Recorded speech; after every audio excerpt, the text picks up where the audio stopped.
Sean ustedes bienvenidos a una emisión más de su programa Soldados de Dios.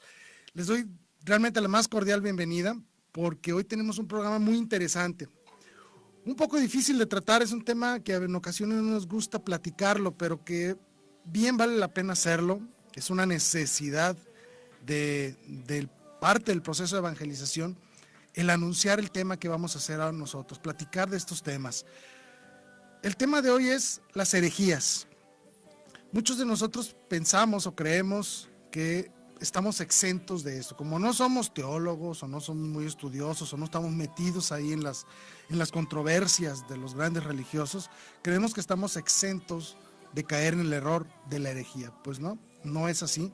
Todos y cada uno de nosotros estamos inmersos en un ambiente donde proliferan de manera especial las herejías y debemos de tener mucho cuidado, debemos conocerlas, de estar al pendiente para no empezar a creer algo que no debemos de creer. Por eso quise hacer este programa, para hablar un poquito de este tema de las herejías y sobre todo darnos cuenta de que es un peligro incesante, que está ahí presente en todo momento, y por eso quise tomar este tema para hablarlo. Les digo, yo sé que es un tema a veces impopular, a muchas personas no les gusta hablar de las cosas malas de la fe, solo les gusta hablar de lo bueno de la fe. Pues hay que hacer las dos cosas, tenemos que hablar tanto de lo bueno como de lo malo, es decir, tenemos que hablar de las bondades de Dios bueno y misericordioso, claro que sí, pero también tenemos que hablar de los peligros que tenemos que enfrentar para mantenernos fiel y leal a nuestro Señor Dios. Por eso quise hacer este tema, el tema de las herejías.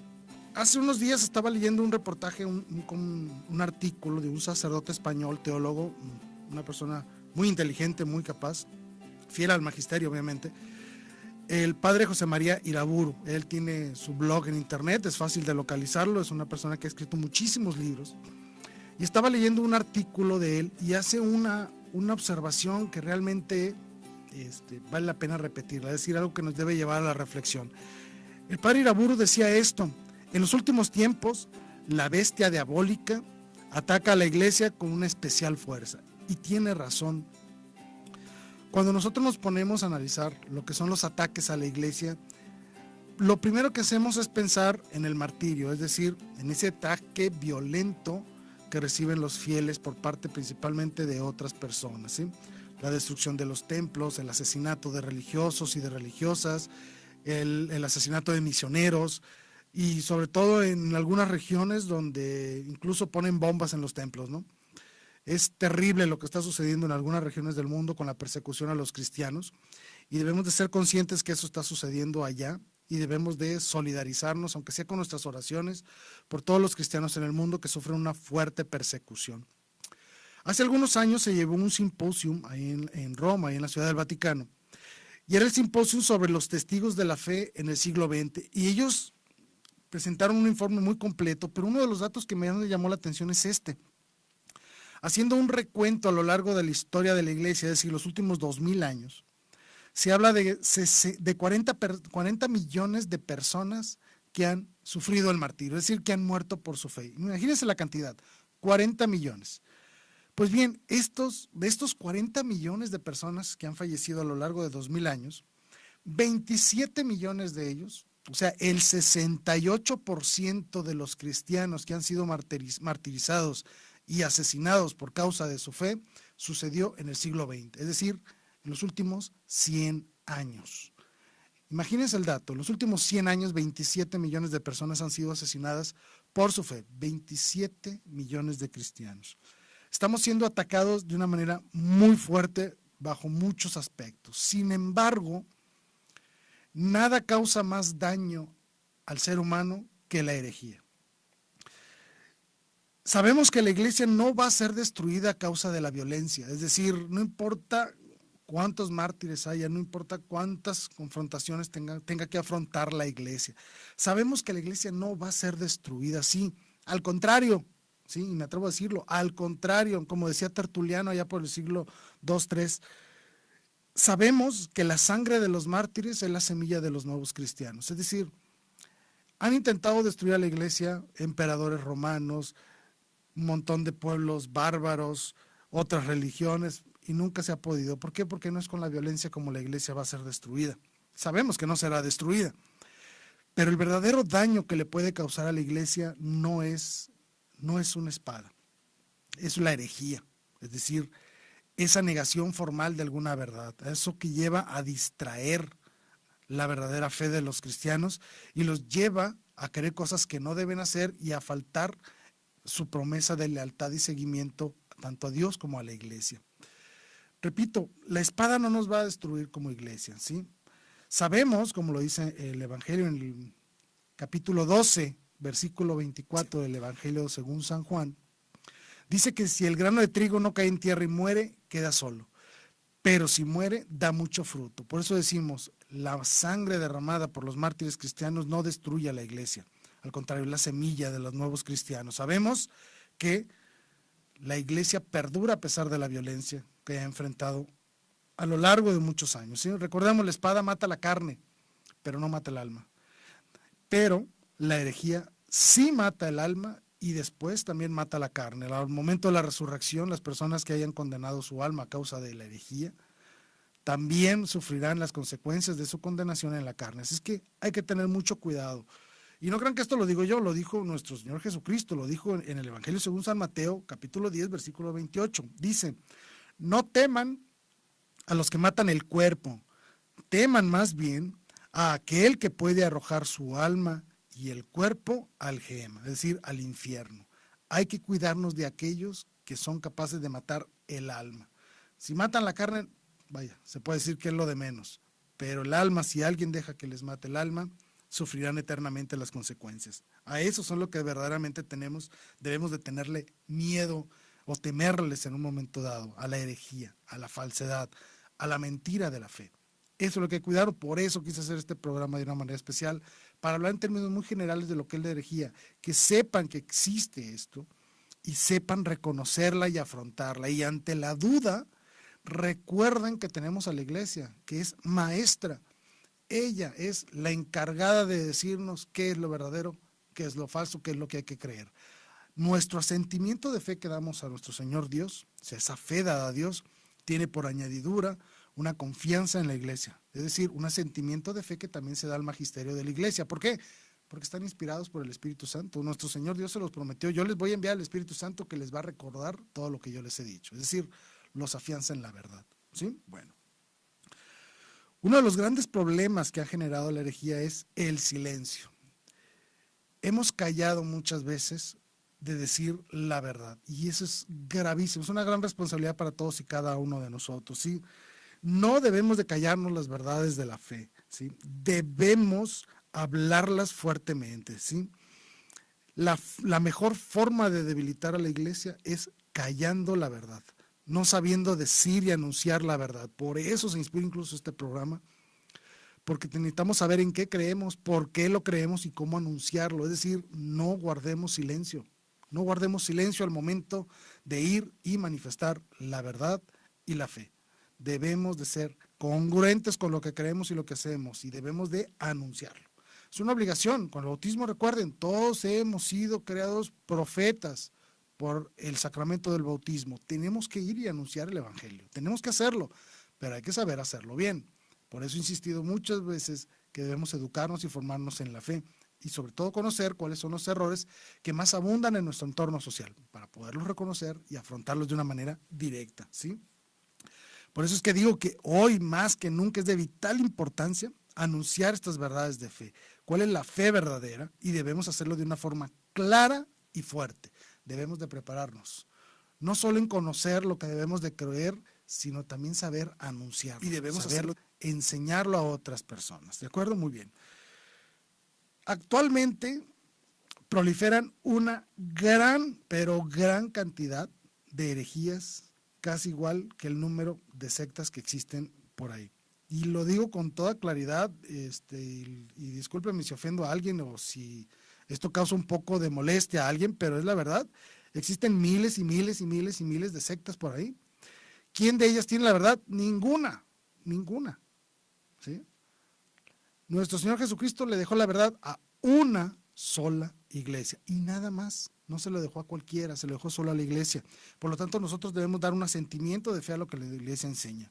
Actualmente es una proliferación espantosa de sectas por todo el mundo, principalmente aquí en Latinoamérica. Sí, en cada esquina vemos una diferente secta, incluso hay unas que son vecinas, ¿sí? Y las dos se llaman la verdadera iglesia, y las dos se llaman que son la iglesia de Jesucristo, y las dos dicen tener la verdad, y te metes a sus templos entre comillas, y a sus cultos entre comillas, y cada quien anuncia cosas diferentes, es decir, traen un verdadero merequetengue de doctrinas y creencias. Bueno, es gracias a esta proliferación de sectas que han proliferado una gran cantidad de herejías y de errores de la fe que se han hecho parte de la vida común de nosotros. No nos hemos ni siquiera dado cuenta en qué momento se infiltró la herejía en nuestro cúmulo de creencias.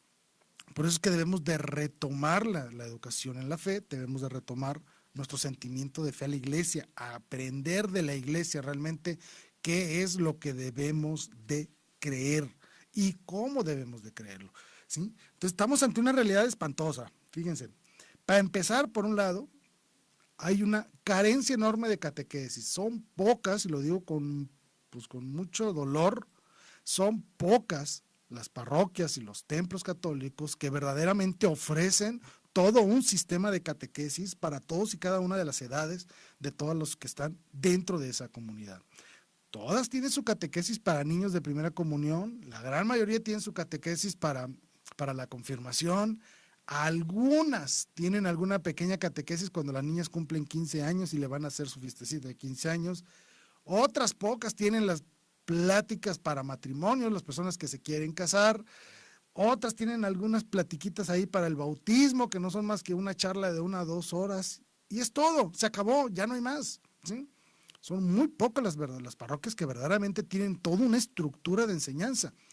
Debemos recordar, la iglesia es maestra, pues debemos de dar clases, debemos de enseñar, por lo tanto debemos crear estructuras en todas y cada uno de nuestros templos, donde se permita que las personas a lo largo de toda su vida puedan continuar con una formación religiosa, sepan en qué creen y que no solo eso, sepan en qué, sino que de acuerdo a su edad y a su propio contexto sean capaces de comprenderlo, aplicarlo en su vida diaria y anunciarlo a los demás, desde los niños hasta los adultos. Es decir, debe haber toda una estructura. Entonces tenemos una fuerte carencia de catequesis, de una estructura real de catequesis en nuestras parroquias, y debemos de recuperarlo, ¿sí? Es una invitación a los sacerdotes, vicarios, diáconos que estén a cargo en una parroquia, busquen la manera de crear una verdadera catequesis permanente para niños, adolescentes, jóvenes, adultos, es decir, para todos, que esté siempre abierta, que las personas realmente puedan accesar a la información y a la formación católica,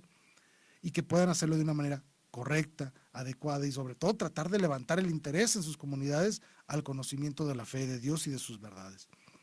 Segundo, y esta es bronca nuestra, es la indiferencia. Hay que admitirlo y hay que decirlo con toda valentía. No nos interesa conocer de Dios. Somos increíblemente indiferentes a la realidad llamada de Dios. No queremos a Dios en nuestras vidas, porque sabemos que si metemos a Dios en nuestras vidas, nos va a estar corrigiendo constantemente. Por lo tanto, tendemos a rechazar a Dios. Hay que decirlo con toda claridad, y es una gran responsabilidad, es un pecado gravísimo el que vamos a tener que afrontar el día de mañana si somos indiferentes a Dios. Debemos nosotros, como laicos, como seglares, como no religiosos, para que se entienda, las personas normalitas, por decirlo de alguna manera, tenemos que crear conciencia de que tenemos que formarnos en la fe. Tenemos que acudir al templo, acudir con los sacerdotes, con los diáconos y decirle, quiero educarme en la fe. ¿Dónde estudio? ¿Qué estudio? Recomiéndame un libro, algo, lo que sea, pero ponernos a estudiar. Es decir, debemos de rechazar por completo esta actitud de indiferencia a la realidad de Dios. Creemos que por ir a misa y ahí medio cumplir los mandamientos ya, no. Hay que hacer más, tenemos que anunciar el evangelio, tenemos que formarnos, debemos de ser responsables con nosotros mismos y para con Dios. Debemos de ser muy conscientes de que necesitamos formarnos en la fe. Esto es constante, toda tu vida tiende a un solo objetivo, que es la salvación. Pues dedícale tu vida a conocer cómo lograr de mejor manera la salvación. Es obvio, ¿no? Tenemos que formarnos, educarnos para poder llegar a ese objetivo que tenemos enfrente, que se llama salvación. Tenemos que ir teniendo las herramientas para lograrlo. Si nosotros somos indiferentes, es ir a la batalla sin armas, pues es muy posible que perdamos. ¿Okay? Debemos de romper con esta indiferencia. Debemos de estar verdaderamente interesados en conocer las verdades de Dios. Quiero conocer a Dios. Tengo que acercarme. Tengo que buscar esos cursos, esa catequesis. Es decir, debo de conocer a Dios. Debo de saber en qué creo, en quién creo, por qué lo creo. Debemos de formarnos en la fe. Debemos de romper con la indiferencia. Y aquí la obligación para los papás es que en sus hijos también nazca el interés de formarse en la fe, ¿sí? Por eso los llevan al catecismo, por eso los llevan muchas veces a escuelas religiosas, claro, muy bien hecho, adelante. Pero también implica que ustedes mismos deben de conocer la fe para poder ayudarles a sus hijos en el crecimiento de la fe, obvio. Y tercero, que ya lo había dicho, es la increíble multiplicación de sectas. Hay de todos colores y sabores, de todos los estilos, de todo tipo de sectas, la que busque la van a encontrar. Es decir, tenemos una gran cantidad de relativismo religioso, de indiferencia religiosa, que cada quien dice yo voy a seguir a Dios como se me pegue la gana. Y no solo eso, sino en que el proceso voy a ganar dinero. Así es que voy a fundar mi sectita, voy a fundar mi iglesia, voy a agarrar una Biblia y la voy a interpretar como me pegue la gana, ¿sí? Así es que hay que tener mucho cuidado. Hay infinidad de sectas en todo el mundo, infinidad. ¿Cuál de todas es la verdadera? Ninguna. Lo repito, ninguna es la verdadera iglesia. Y disculpen si se ven ofendidos que mi cuñada, mi cuñado, mi primo, mi hermano, mi abuelo están en una iglesia cristiana. Me vale, están en el error. Y si siguen ahí, se van a condenar, hay que decirlo. Nuestro Señor Jesucristo dejó los medios de salvación en la iglesia católica, en ninguna otra. En ninguna otra. Si tú tienes a tu cuñado, tu amigo, tu primo, tu papá, tu mamá, lo que sea, en alguna de esas sectas, dile, te vas a condenar. Es muy probable que te vayas a condenar. ¿Por qué? Porque no estás en la iglesia fundada por Jesucristo. Así de sencillo. Entonces, si sumamos ignorancia, indiferencia y un mercado de sectas, como lo dijo Rius en alguna ocasión, pues es obvio que caeremos en la apostasía, es decir, en la renuncia de la verdadera fe. ¿Y eso qué implica? Implica la condenación. Así de sencillo, ¿sí? No estoy jugando. Y lo digo con toda seriedad. El pecado de la herejía, el pecado de la apostasía, el renunciar a la verdadera fe, es ticket o boleto a la condenación.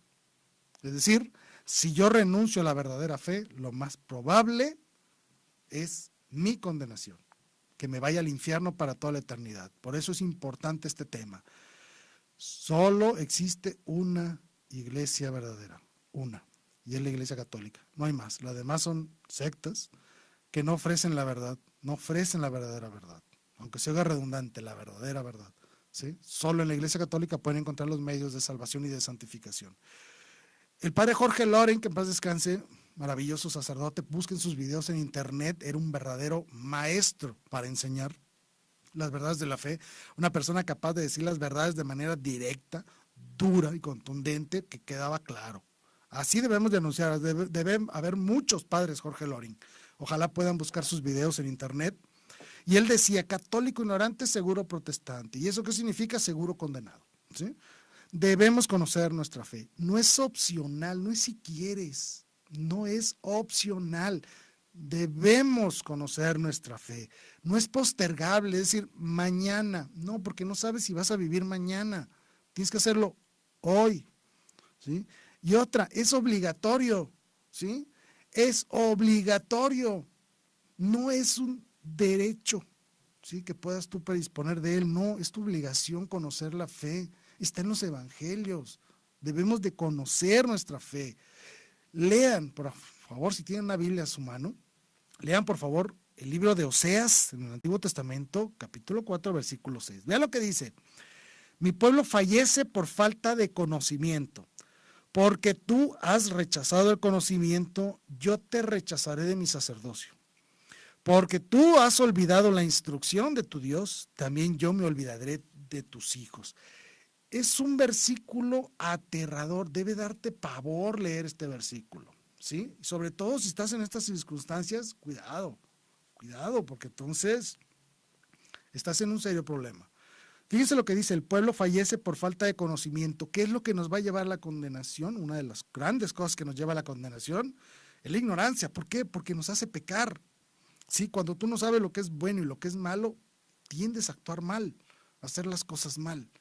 Por lo tanto, puedes lograr llegar a la condenación, puedes condenarte por eso. Y como tú rechazas el conocimiento de Dios, lo que decía de la indiferencia, el no me interesa conocer a Dios, pues Dios te rechaza de su sacerdocio. ¿Qué significa eso? Que no te conviertes en verdadero sacrificio agradable a Dios, por lo tanto Dios te rechaza. ¿Qué significa eso? Condenación. Y tercero, dice, porque has olvidado la instrucción de tu Dios, también yo me olvidaré de tus hijos. Es terrible esto. ¿Qué significa? Realmente significa, no que Dios sea malo, no es que Dios sea vengativo y la va a agarrar contra tus hijos, no. Significa que tú, como padre, cuando olvidas lo que Dios te ha enseñado y lo que debes de cumplir, tu testimonio no le sirve a tus hijos. Por lo tanto, sus hijos siguen tus malos caminos y por lo tanto ellos se pierden en el camino. Eso es lo que significa, no que Dios sea vengativo, no, sino que tus propios actos llevan a tus hijos a la condenación. ¿Por qué? Porque no eres un testimonio de vida de lo que verdaderamente debes de hacer, lo que llamamos justicia inmanente. En tu propio pecado viene la penitencia, es decir, tus hijos pierden de vista la verdadera fe, la verdadera rectitud de la moral y de los actos. Por lo tanto, es posible que ellos también caigan en una condenación, porque tú como padre eres responsable de tus hijos.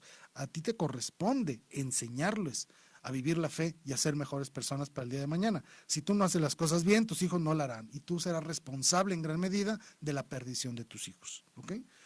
Por eso, papás, repito, no es opcional, no es postergable y es una obligación como padres educarnos en la fe. ¿Para qué? Para poder ayudar a nuestros hijos a que ellos también se formen en la fe. Es decir, debemos formarnos para educar e instruir a nuestros propios hijos y de paso a todos aquellos que nos rodean.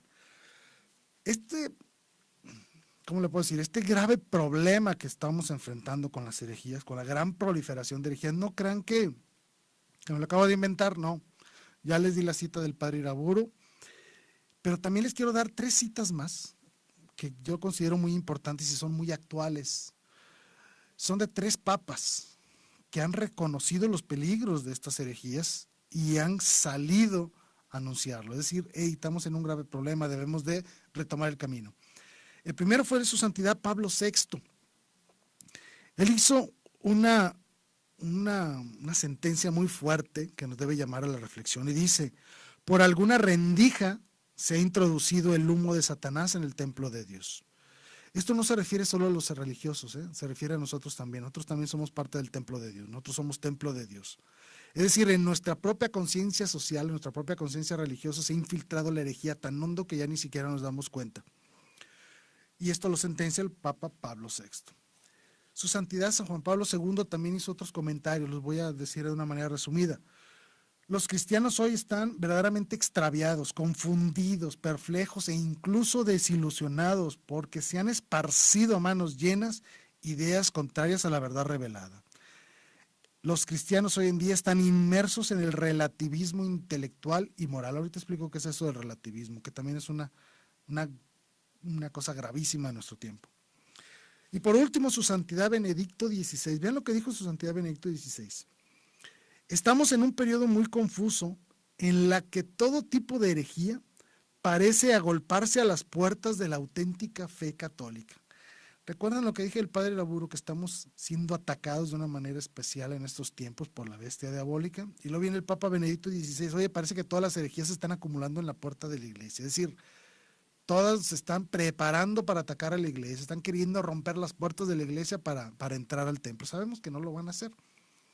Pero muchos de nosotros que vamos y nos asomamos ahí, podemos caer en la herejía. Es decir, la iglesia como total no va a caer, no va a caer, pero muchos de nosotros en lo individual sí podemos caer en la herejía. Y hay que tener mucho, mucho cuidado. Bueno, ya hablé mucho de herejía, pero nunca he dicho qué es. Y me lo estaba esperando. ¿Qué es una herejía? Bueno, es una negación pertinaz, es decir, voluntaria, después de recibir el bautismo, es decir, de los bautizados, de una verdad que ha de creerse con fe divina y fe católica. ¿Qué significa esto? Es que estás negando, rechazando algo que la iglesia te está diciendo que es verdadero. ¿Sí? ¿Por qué? Porque Dios se lo ha revelado a la iglesia. Es decir, las verdades reveladas por Dios han sido depositadas en la iglesia y la iglesia las anuncia. Si tú rechazas eso, estás en herejía, es decir, estás rechazando la verdad revelada que ha transmitido la iglesia. Esto es la herejía, un rechazo o negación pertinaz, es decir, persistente, voluntaria, de una verdad revelada por Dios. Si la iglesia dice Jesucristo es verdadero Dios y tú dices no, no es cierto, eso es herejía. ¿Sí? Estás negando una verdad de manera directa, estás confrontando una verdad que se nos ha sido revelada y que debemos de creer con asentimiento de fe. Es decir, en pocas palabras, es toda creencia o doctrina que está en contra de la verdad revelada por Dios. Y aquí viene una pregunta que es esencial. ¿Es verdaderamente la Iglesia Católica la única capaz de decir cuál es y cuál no es una herejía? Es decir, ¿es la Iglesia realmente la juez o el juez que es quien va a decir que esto es verdadero o esto es falso? La respuesta es sí. La Iglesia es eso, es un juez en ese sentido, ¿sí? ¿Dónde viene esto? Quiero que quede bien sustentado en la Escritura para que no haya ninguna duda por qué estoy diciendo que la Iglesia es maestra y que debemos de obedecerle. Primera carta a Timoteo, capítulo 3, versículo 15. Así de una manera muy rápida. Dice, la iglesia es la columna y el fundamento de la verdad. Importantísimo, ¿sí? La iglesia es columna y fundamento de la verdad. Por lo tanto, no puede enseñar la mentira. Otro, Efesios 3:10, que dice, la multiforme sabiduría de Dios es dada a conocer por medio de la iglesia. La iglesia es la encargada de dar a conocer las verdades reveladas por Dios, las verdades reveladas por aquel que es la sabiduría, aquel que es Jesucristo. Y otra, segunda carta de Pedro, capítulo 1, versículo 20, dice, nadie, y esto va para todos los que se llaman a sí mismos pastores o ministros ahí en las miles de sectas, nadie puede interpretar por cuenta propia alguna profecía de la Escritura. Nadie. O sea, solo la iglesia. ¿Por qué? Porque a ellos les fue entregado el depósito de la fe. Nadie puede agarrar una Biblia y empezar a interpretarla a lo tonto. No, no se puede. Tienes que puedes hacerlo, interpretar la Escritura, claro, pues puedes interpretarla tanto en la vida personal como en tu vida, ¿cómo se puede decir? Querigmática. Claro que puedes hacerlo, pero dentro de los márgenes del magisterio de la iglesia. No puedes salirte de ahí, no puedes empezar a darle interpretaciones fuera de magisterio a las verdades reveladas por Dios, te sales del carril. Eso no lo puedes hacer, ¿sí? La iglesia para eso está, para enseñar. La iglesia es maestra y es a ella la que tenemos que acudir cuando tengamos alguna duda de fe. Cualquiera que agarre la Sagrada Escritura y se ponga a interpretarla a lo tonto, pues cae en un problema gravísimo, está negando la autoridad de la iglesia, está rechazando la verdad por Dios, está diciendo a Jesucristo, Señor, tú no sabes crear iglesias, yo voy a crear la mía, y la voy a crear mejor que tú, y voy a explicar las verdades de fe mejor que tú. Eso es lo que están diciendo. Cada vez que alguno se levanta y dice, yo soy pastor de esta iglesia, eso es lo que está haciendo. Está diciéndole a Dios, tú no sabes fundar iglesias, tú no sabes enseñar, yo sí lo voy a hacer. Eso es lo que está haciendo. Por lo tanto, tengan mucho, mucho cuidado. Y lo repito, no importa, lo voy a repetir cuantas veces sea necesaria. Solo hay una iglesia verdadera, una, y es la iglesia católica, no hay más. Todas las demás son falsas, punto. ¿Sí? No le busquen, ¿sí? No busquen justificar la deslealtad de otras personas, no. ¿Sí? Por lo tanto, después de estos 3 versículos que les acabo de decir, voy a decir esto. Debemos dar un asentimiento de fe a la iglesia. ¿Qué decir? Debemos de creerle a la iglesia, sí, obviamente. ¿Por qué? Porque la iglesia recibió de Cristo la autoridad para enseñar. Punto. Así de sencillo. Ellos son los encargados de enseñar las verdades reveladas por Jesucristo. La iglesia católica, nadie más. ¿Sí? ¿De acuerdo? Por lo tanto, que nosotros somos parte de la iglesia, siempre que hablamos de iglesia, recuerden que nos incluye a nosotros, no significa que solo los curas, solo los obispos son los que deben de estudiar y son los que deben, no, tú, yo, todos los que estamos bautizados, tenemos la obligación de conocer nuestra fe y de anunciarla. Todos, no es opcional, no es postergable, es una obligación, ¿de acuerdo? No se les olvide eso. Por lo tanto, la obligación de educarse, formarse en la fe está ahí latente, eso le corresponde a todos y cada uno de nosotros hacerlo. Afrontar esta responsabilidad como debe de ser. Existen infinidad de cursos, materiales, libros, existen aquí, por lo menos aquí en esta ciudad, una gran cantidad de librerías católicas con excelentes títulos donde podemos aprender muchísimo.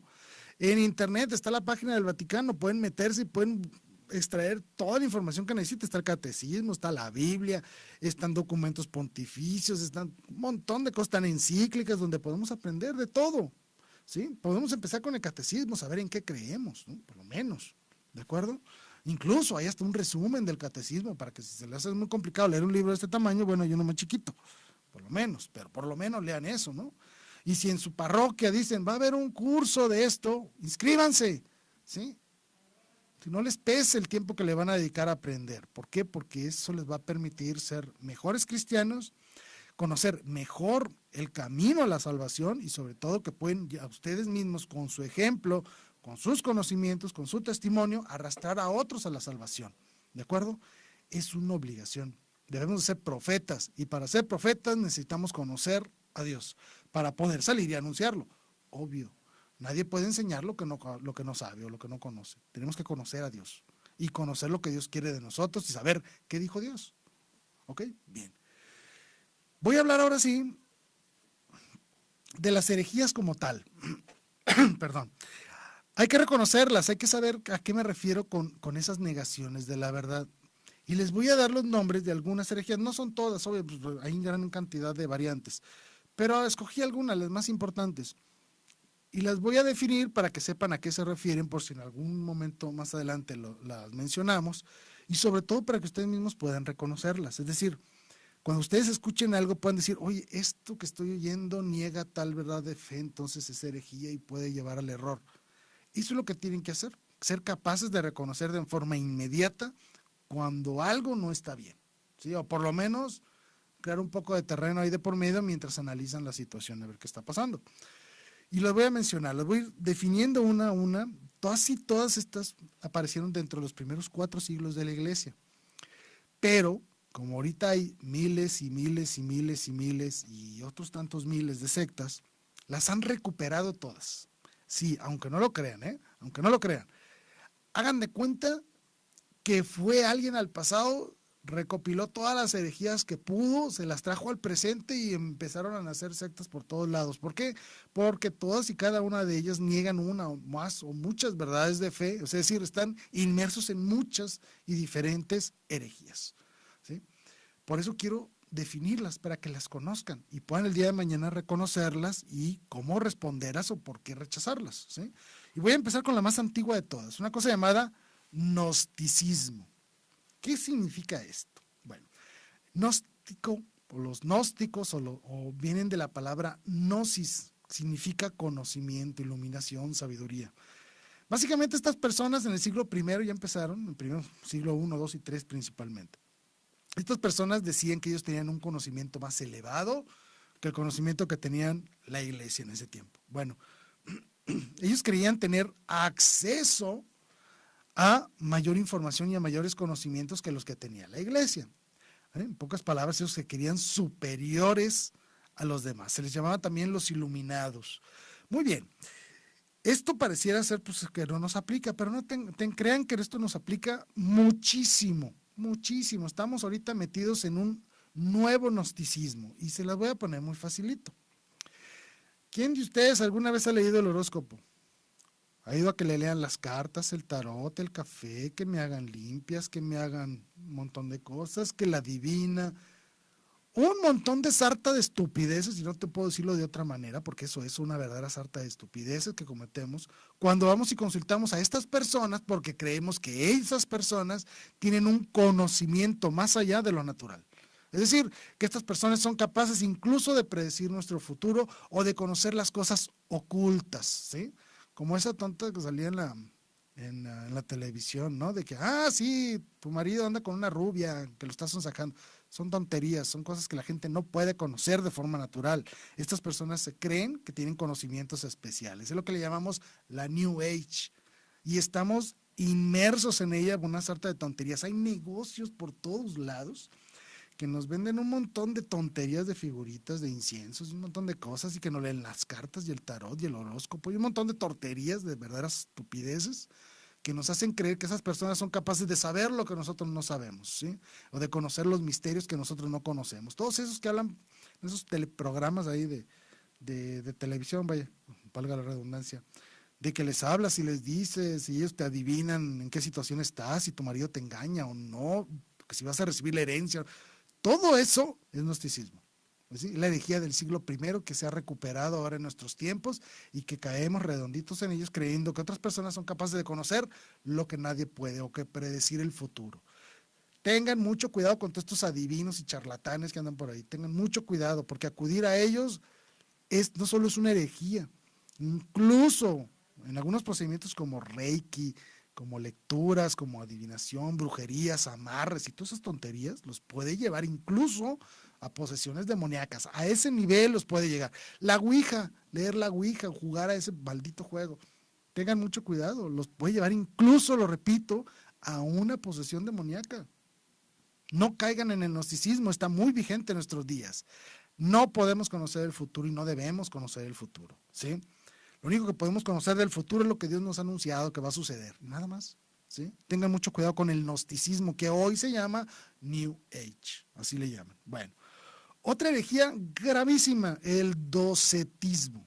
A lo mejor no les dice nada, pero esta herejía negaba la humanidad de Cristo, es decir, que Dios no se había encarnado verdaderamente, sino solo que era una apariencia. Parecía humano, pero no era humano. Eso es lo que dice el docetismo.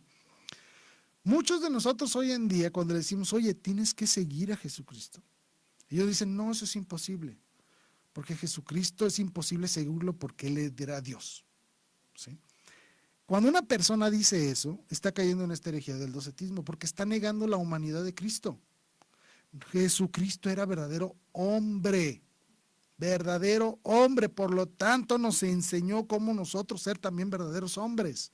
Sí se puede seguir a Jesucristo, tal vez no de manera perfecta, porque somos pecadores y tenemos la naturaleza caída, sí, pero sí lo podemos seguir y Él nos puso el ejemplo y nos dejó un mandamiento, ámense unos a los otros como yo los he amado, es decir, imitemos a Cristo, sigamos a Jesucristo, podemos hacerlo con ayuda de su gracia, ¿sí? Negar eso es caer en el docetismo, negar la verdadera humanidad de Cristo, ¿ok? Mucho cuidado. Otro, el maniqueísmo. Yo sé que a lo mejor estos nombres están medio raros, pero no se queden tanto en el nombre, más bien en las verdades que se están negando. Estos decían, los maniqueos, maniqueístas, decían que desde el principio existió una lucha eterna, fíjense lo que estoy diciendo, una lucha eterna entre el bien y el mal. Básicamente como diciendo que Jesucristo y el demonio son de la misma naturaleza y los dos son eternos. Básicamente lo que hacen es elevar a Satanás al nivel divino o, si lo quieren ver de otra manera, rebajar a Jesucristo al nivel de Satanás, de criatura. Y que ellos son fuerzas equivalentes. Hay una lucha constante entre el bien y el mal. Fíjense lo que dicen esto es terrible, ¿sí? Obviamente decían que el Dios del Antiguo Testamento era muy malo y que el Dios del Nuevo Testamento era muy bueno. Por eso hablan de dos principios eternos que se oponían uno al otro, casi como en un balance. ¿Les suena eso de balance? ¿Han visto un logotipo ahorita que hablan del famoso Yin Yang? ¿Sí? Que incluso infinidad de personas he visto que lo traen tatuado, que habla del equilibrio entre el bien y el mal. Tengan mucho cuidado con esas tonterías, ¿no? Decir que el demonio es tan fuerte como Jesucristo es caer en el maniqueísmo. Decir que el Dios del Antiguo Testamento era muy malo o era vengativo es caer en el maniqueísmo. Negar la bondad de Dios es maniqueísmo en muchos sentidos. Es decir, negar la bondad del Dios del Antiguo Testamento es ser maniqueo. Y estamos inmersos en esta herejía en estos momentos, ¿sí? Otra de las gravísima fue el arrianismo. Incluso en el siglo IV, esta herejía del arrianismo realmente hizo temblar a la iglesia, ¿eh? Fue una herejía impresionantemente fuerte, incluso provocó que se tuviera que reunir la iglesia en el concilio de Nicea del año 325. Y sucedió algo maravilloso en ese concilio. Bueno, dos cosas que a mí me encantaron. Bueno, la primera, esta herejía del arrianismo dice que Jesucristo no es verdadero Dios. Dice que Jesucristo es la primer criatura, es decir, que fue creado por Dios, ¿sí? Por lo tanto, no es eterno, que es un ser, vamos a ponerlo así, creado por Dios Padre, por decirlo de alguna manera, con características especiales, superior a los ángeles, superior a los humanos, pero que no es verdadero Dios. Esta era la negación de los arrianistas, es decir, negaban que Jesucristo era verdadero Dios. muchos de nosotros, hay muchas sectas actualmente que niegan esto, es decir, que dicen que Jesucristo no es Dios, ¿sí? Uno de ellos, principalmente, si no lo recuerdo, son los testigos de Jehová o los mormones. Niegan la divinidad de Jesucristo. Ellos dicen que es una criatura. Entonces hay que tener mucho cuidado. No se metan en ninguna de estas, ¿sí? Obviamente esto provocó esta división tan fuerte que generó el imperio romano. Generó que se reunieran en un concilio. ¿Por qué? Porque la iglesia estaba fragmentada y eso ya estaba incluso afectando la situación política del imperio romano. Por lo tanto, se convoca un concilio en Nicea en el año 325.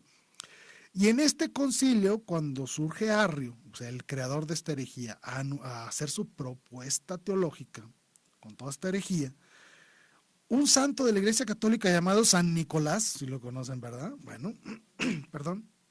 San Nicolás se levanta del público, va y lo tumba de una bufetada a Arrio. ¿Por qué? Porque era terrible lo que estaba diciendo. No es que haya actuado de la mejor manera, no, pero bien que se la merecía, ¿sí? Y es parte famosa o mito famoso, pues muchos lo niegan, si haya o no sucedido, yo quiero pensar que sí. San Nicolás llegó y le dio una bofetada a Arrio por las herejías que estaba diciendo. A ese nivel de grave era esta herejía. Después del concilio se condenan las ideas de Arrio y obviamente surge algo llamado credo niceno-constantinopolitano, ¿sí?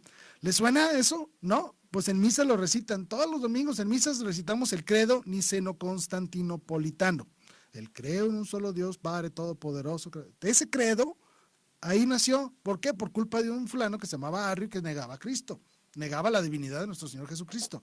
Por eso tenemos ese credo y por eso desde entonces lo recitamos en las misas. ¿Por qué? Para dar testimonio de que nuestro Señor Jesucristo es verdaderamente Dios, de la misma naturaleza del Padre. ¿Recuerdan que lo dicen en el credo? Bueno, ahí está, es consubstancial al Padre, de la misma naturaleza del Padre. Es decir, Jesucristo es Dios, es eterno, es de la misma naturaleza que Dios Padre, por lo tanto es Dios. ¿Ok? Esa fue la herejía del arrianismo. Si ustedes niegan o dicen que Jesucristo no es Dios, son arrianos y están en la herejía del arrianismo. Otra gravísima, el nestorianismo. Decía que Jesucristo eran dos personas. Por lo tanto, una era una persona humana y la otra una persona divina. Esto es un error grave. Porque entonces María Santísima no es la Madre de Dios. ¿Por qué? Porque decían que María solo dio luz a la parte humana, no a la parte divina. Y no, Jesucristo no son dos personas, es una sola. Es Dios encarnado, el Emmanuel, Dios hecho hombre. Por lo tanto, Dios se hizo humano a través de una madre. Por eso decimos que María es la Madre de Dios, la Theotokos. Importantísimo, no hay una separación entre Jesucristo hombre y Jesucristo Dios. No, es la misma persona. Es una sola persona divina hecho hombre. Por lo tanto, María es Madre de Dios. ¿Por qué? Porque el que nació de ella era Dios. María es la Madre de Dios encarnado. María es la Madre de Dios con nosotros. ¿Por qué? Porque Dios hizo hombre. Por lo tanto, Jesucristo es una persona divina con naturaleza humana y divina, obvio. Pero no son dos personas, es una sola persona. Eso es lo que nosotros llamamos unión hipostática, ¿sí? Luego viene otra herejía terrible, pelagianismo. Y muchos de nosotros hemos caído en ella. El pelagianismo lo que dice es de que el hombre es capaz de salvarse por sí mismo. Es decir, yo no necesito de Dios para salvarme. Eso es lo que dice el pelagianismo a muy grandes rasgos. Y es terrible. ¿Por qué? Porque niegan la asistencia de Dios. Negamos la necesidad de la gracia de Dios para poder hacer las cosas bien. Estoy diciendo, si yo me porto bien y yo actúo como yo quiero, pero de una manera virtuosa y soy buena persona, yo me puedo salvar. Pues obviamente que no. Tienes que accesar a los sacramentos, tienes que creer en la iglesia, tienes que ir a misa, tienes que comulgar, confesarte los sacramentos. Es decir, es todo el proceso. No solo una parte, no es decir, yo soy bueno y ya. No, eso es pelagianismo, negar la ayuda de Dios como necesaria para salvarme. En pocas palabras digo, yo me puedo salvar solo. Es terrible porque niega el sacrificio de Cristo, la necesidad del sacrificio de Cristo. Niega la iglesia, niega los sacramentos, niega la gracia divina, niega la asistencia de Dios para podernos salvar. En pocas palabras, niega a Dios. Dios, no te necesito para salvarme. Cada vez que nosotros digamos, yo quiero seguir a Dios como me dé la gana, no necesito confesarme, todos esos son pelagianos. ¿Por qué? Porque ellos están confiándose en ellos mismos para salvarse. Niegan la necesidad de la gracia de Dios. Es decir, yo soy lo suficientemente bueno para salvarme. Eso es lo que están diciendo. Entonces, tengan mucho cuidado. Cada vez que ustedes niegan la necesidad de los sacramentos de la iglesia, la necesidad de la cruz de Cristo, son pelagianos y están negando por completo la necesidad de Dios. Es decir, niegan que Dios tiene que ayudarnos para que nosotros podamos salvarnos. Sin la ayuda de Dios no nos vamos a salvar, punto, no nos hagamos locos. Necesitamos de su gracia divina para podernos salvar, ¿sí? Es un regalo gratuito de Él. Él por su propia iniciativa nos dio la salvación. No es algo que nosotros merezcamos, no. Todo es por libre voluntad y por amor de Dios que nos concede la salvación a través del sacrificio de su Hijo único, Jesucristo. Y negar esta necesidad de la gracia es ser pelagianos, es destruir por completo la necesidad de la redención, ¿eh? Mucho cuidado con eso, no caigan en eso. Y por último, la peor de todas, según yo, es el relativismo, porque es la suma de todas, de alguna manera. Básicamente el relativismo que hablamos hace rato cuando cité al Papa Benedicto XVI. El relativismo significa que la verdad no existe. Fíjense lo que estoy diciendo, la verdad no existe, ¿sí? Todo es relativo, todo depende del punto de vista, todo depende de la conveniencia, todo depende de mi propia intención. Fíjense lo que estoy diciendo, ¿eh? En pocas palabras, dicen que la verdad no es absoluta, sino relativa. Yo soy el nuevo creador de la verdad. Eso es lo que nos lleva el relativismo. Es decir, yo quiero que esto sea verdadero hoy, pero si mañana no me conviene que sea verdadero, digo que ya no es verdadero y ya no es verdadero. Fíjense lo absurdo que es esto. El relativismo es destruir por completo ese faro que sirve de guía para llegar a buen puerto. Es decir, se niega a Dios. Dios como autoridad. Yo no necesito que Dios me diga qué es lo bueno y qué es lo malo. No necesito a la iglesia que me diga qué es lo bueno y qué es lo malo. Yo voy a decir qué es bueno y qué es malo. Punto.